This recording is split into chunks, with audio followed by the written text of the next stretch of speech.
Sebelumnya, Assalamualaikum warahmatullahi wabarakatuh. Perkenalkan, nama saya Fajar Setionugroho. Saya dari Prodi Akuntansi Syariah kelas D.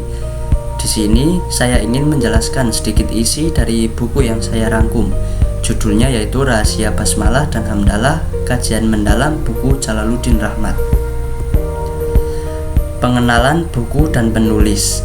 Jalaluddin Rahmat adalah tokoh cendekiawan muslim dan politikus. Ia lahir di Bandung pada 29 Agustus tahun 1949 dan wafat pada 15 Februari tahun 2021. Rahasia Basmalah dan Hamdalah memiliki latar belakang dan konteks, yaitu mengkaji makna mendalam basmalah dan hamdalah, membahas kesalahpahaman serta implikasi dalam kehidupan sehari-hari. Di dalamnya mencangkup analisis mendalam tentang dua frasa fundamental, mengoreksi pandangan keliru tentang saling gugur, relevansi praktis dalam ceramah dan tulisan. Segala sesuatu adalah nama Allah. Alam semesta adalah ekspresi sifat Allah. Alam semesta berasal dari keberadaan dan sifatnya. Setiap ciptaan wujud dari sifat-sifat ilahi. Keberadaan alam semesta tunjukkan pencipta. Kehidupan adalah karya seni ketuhanan. Asmaul Husna adalah nama dan manifestasi. Allah memiliki nama indah atau sering juga disebut dengan Asmaul Husna. Nama-namanya manifestasi di alam dan diri manusia. Contoh Ar-Rahman, Ar-Rahim, yaitu Maha Pengasih lagi Maha Penyayang. Asmaul Husna juga berfungsi sebagai doa penguat. Setiap ciptaan adalah ayat Allah. Alam semesta dan diri manusia adalah tanda atau ayat Allah. Ayat-ayat ini pimpin pada kesadaran dan pengenalan Allah. Refleksi alam sebagai ciptaannya adalah ibadah. Observasi alam menguatkan iman akan kebenarannya. Keterbatasan makhluk dan kesempurnaan Allah. Memahami konsep wujud dalam Islam. Mukminul wujud, yaitu keberadaan yang bergantung pada sebab lain, bisa ada atau tiada. Ini adalah sifat dasar makhluk. Wajibul wujud, yaitu keberadaan yang mutlak, mandiri dan tidak membutuhkan sebab lain. Ini adalah Allah Subhanahu wa Ta'ala. Nama-nama agung dan manifestasi kemuliaan Allah. Definisi nama agung. Nama Allah adalah nama yang paling agung. Demikian pula As-Somad atau yang maha sempurna. Asmaul Husna mempresentasikan sifat kesempurnaannya. Nabi Muhammad SAW menyebutnya Ismullah Al-Azam. Alam semesta sebagai manifestasi kemuliaannya. Pencipta langit bumi dan pergantian siang malam adalah tanda kebesaran Allah bagi yang berakal. Dalam pencipta langit dan bumi dan pergantian malam dan siang terdapat tanda-tanda atau kebesaran Allah bagi orang-orang yang berakal. Quran Surat Al-Imran ayat 190. Gerak dan perubahan adalah nama Allah. Setiap gerak dan perubahan di alam semesta adalah tanda kekuasaan dan nama Allah. Keberadaannya menyertai segala ciptaan, menunjukkan kedaulatannya yang tak terbatas. Kata Allah sebagai manifestasi sempurna. Nama Allah adalah manifestasi sempurna dan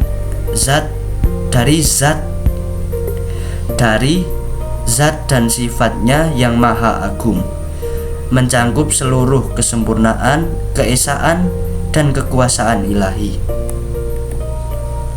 Perbuatan manusia dan pertanggungjawaban. Konsekuensi amal di akhirat. Setiap perbuatan baik ataupun buruk akan menentukan nasib manusia di akhirat. Kebaikan dibalas dengan kebaikan, keburukan dibalas dengan hukuman. Maka sesungguhnya kami akan menyual umat-umat yang telah diutuskan atau Rasul kepada mereka, dan sesungguhnya kami akan menyual juga Rasul-Rasul itu. Kematian bukan akhir kehidupan. Kematian adalah gerbang menuju kehidupan abadi, di mana catatan amal disertakan dan manusia dibangkitkan untuk bertanggungjawaban. Kesombongan sumber bencana. Kesombongan dan keangkuhan adalah awal dari kehancuran, membawa kesengsaraan di dunia dan akhirat, serta seringkali memicu bencana. Segala puji hanya milik Allah. Pengakuan atas kebesaran Allah adalah lawan dari kesombongan, menuntun pada kerendahan hati dan kepatuhan. Memahami kebenaran, yaitu filsafat, Al-Quran, dan diri sendiri. Keterbatasan penalaran filsafat. Penalaran filsafat memiliki batasan. Ia bersifat relatif, tidak mutlak, dan terbatas pada pengamatan. Kekeliruan logis dapat menyamarkan kebenaran. Basmalah dan pujian dalam Al-Fatihah. Merenungi basmalah mengungkap makna mendalam. Rahmat basmalah bersifat zatiyah, Al-Fatihah sifatiyah. Kedudukannya penting, memengaruhi sahnya sholat. Pentingnya pemahaman diri.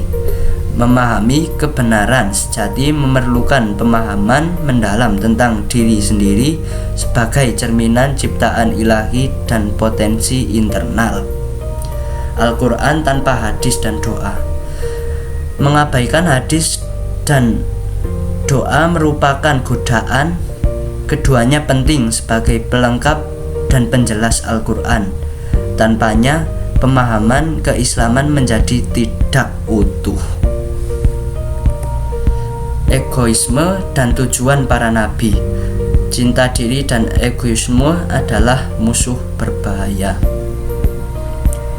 Egoisme adalah musuh paling berbahaya, lebih buruk dari berhala. Ia merusak hubungan interpersonal dan menciptakan lingkungan tidak sehat. Misi-misi para nabi yaitu memperbaharui manusia dengan cara membangun akhlak mulia, menghilangkan kebiasaan buruk jahiliyah, mengarahkan pada kebaikan universal, menyerukan dan menegakkan tauhid. Para nabi diutus untuk membimbing umat manusia menuju kemuliaan, mengajarkan nilai-nilai luhur dan menegakkan ajaran Tuhan yang Maha Esa. Motivasi ibadah adalah sebuah renungan. Apakah ibadah kita hanya demi surga? Mari kita renungkan motivasi sejati di balik setiap amal dan ketaatan demi kemurnian hati dan niat. Hubungan Allah dan makhluknya. Allah sebagai pencipta, Al-Khaliq yang maha pencipta, membentuk segala sesuatu tanpa bahan baku dengan tujuan yang jelas bagi alam semesta dan isinya. Allah adalah sebaik-baik pencipta, Ahsanul Khaliqin, menghormati hasil akal makhluknya, namun ciptaannya sendiri tumbuh dan bertambah dengan sendirinya. Penciptaan manusia dan seluruh alam semesta oleh Allah Subhanahu wa Ta'ala bukan kesia-siaan, melainkan penuh hikmah dan tujuan ilahi. Makna Alhamd adalah pujian dan syukur. Alhamd adalah bentuk pujian mutlak kepada Allah, seringkali berfungsi sebagai ungkapan syukur atas nikmat yang diterima baik secara pribadi maupun universal. Pujian atau alhamd dan syukur atau al-syukur saling terkait, meskipun beberapa ulama membedakannya. Alhamd mencangkup pujian atas sifat-sifat dan perbuatan Allah, kemuliaan Allah dalam segala sesuatu. Keagungan dan kemuliaan Allah nyata dalam setiap aspek ciptaannya, dari langit bertingkat hingga bumi yang terhampar luas, semua bersaksi akan kekuasaannya. Dialah Allah yang lahir dan yang batin, makna, dan kemuliaan sifat Allah. Yang awal dan yang akhir sebagai pencipta, dialah yang awal tanpa permulaan, dan yang akhir karena dia abadi tanpa batas akhir. Dia maha mengetahui segala sesuatu. Yang zahir dan yang batin, dia mengetahui apa saja yang tampak atau zahir dan yang tersembunyi atau batin dalam hati. Dia lebih dekat kepada makhluknya. Kebenaran sejati, tidak ada realitas sejati selain Allah. Kebenaran mutlak bersumber dari dirinya, menjadi inti yang harus diresapi setiap pribadi. Kesempurnaan mutlak, keberadaannya sebagai yang awal, yang akhir, yang zahir, dan yang batin menunjukkan kesempurnaannya yang tiada tara. Dialah yang awal dan yang akhir, yang zahir dan yang batin, dan dialah maha mengetahui segala sesuatu. Pengetahuan formal dan pengaruh doa.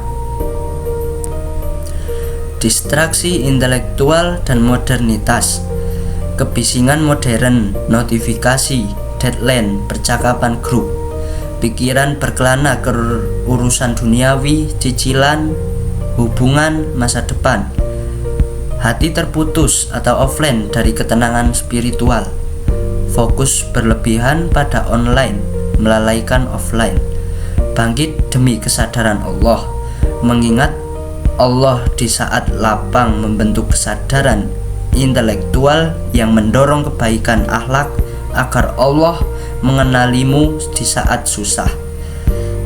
Dampak zikir dan doa pada hati. Menata hati, menghindari rasa sempit dan gelisah, mencapai kebahagiaan sejati di dunia dan akhirat, menenangkan hati dan menurunkan stres, meningkatkan kesadaran spiritual dan kesehatan jiwa. Konsekuensi kelalaian.